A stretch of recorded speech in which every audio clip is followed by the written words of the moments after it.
Hi, everybody. Sure hope you've had a great day. It was a hot and muggy, steamy day here around East Tennessee. We saw those heat index values pushing over 100 degrees in some locations. And now we're tracking some storms as we progress through the rest of the evening and into the early overnight hours. We've got a little piece of energy heading our way. And that piece of energy is going to swing its way on into the area around that ridge of high pressure that's been settling on in. That ridge is what's brought us the hotter weather today. You can see how it just kind of extends up into the Tennessee Valley. But this little disturbance right there to our northwest is sparking off showers and thunderstorms, and they're going to dive off to our east and southeast for the rest of the day today. So high pressure will continue to build in as we get into our Friday. And then as we get into, well, the weekend, we're talking about another disturbance heading our way. That's going to dive in, bringing us increasing chances for showers and thunderstorms. So through the rest of the day today, and likely the case for the next couple of days, we've got a lot of heat across the mid and deep south, and that does include us through 8 o'clock here tonight. We do have that heat advisory for the area, so things won't really cool off a whole lot once we get closer to sundown here tonight. Severe weather outlook, yeah, we're still talking about those showers and thunderstorms. Like I said, there's a cluster of thunderstorms to our northwest that are going to continue to slide our direction, and that will increase our flooding and flash flood threat across the Tennessee-Kentucky border.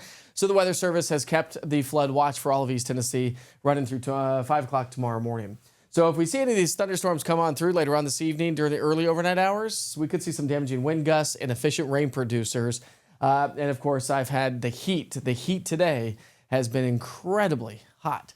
All right, now let's pick up our future cast. We talked about that cluster of thunderstorms. There they are as they slide their way into the area. Now, I think they're going to be more prevalent along the Tennessee-Kentucky border. We'll say Knox County northward has the best chance of seeing those showers and thunderstorms as this cluster comes on through. And don't forget, you can always track this cluster of thunderstorms with the interactive radar using the East Tennessee Weather app. If you don't have it, it's a free download.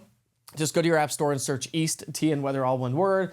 And of course, look for the orange TN and the white lightning bolt. You can see how the rainfall is going to be increasing as we head through the rest of our evening and through the early overnight hours because of that cluster of thunderstorms. So we could see anywhere from a half an inch to over an inch of rainfall before the day is over.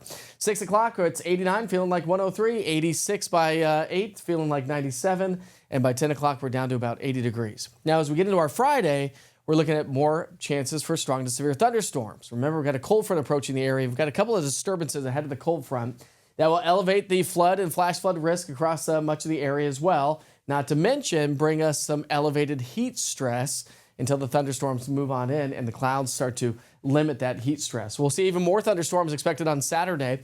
Then we'll taper those off as we get into our Sunday, Monday, Tuesday, Wednesday, and maybe elevate those rain chances a little bit by next Thursday. Temperature-wise, we're going to be average on Saturday thanks to clouds and rain showers. But we wrap up the week with a temperature of 95 degrees. And then next week, some extreme heat is going to work its way back into the area. Dew points down the elevated side, at least for the next 5 to 6 days. And that, once again, is going to give us excessive heat as we get into the first full week of August. Next week, we're talking heat indices pushing close to 100 to 105 degrees. And this hot weather pattern may stick around for the first couple weeks of August. So we'll keep you posted on that. As I mentioned, track this cluster of thunderstorms, track the heat, track your daily forecast with the East Tennessee Weather app. It's your one-stop shop for weather right here in East Tennessee. Have a great night. Be safe, be kind to each other. And of course, your next weather update's coming up at 9 o'clock. See you then.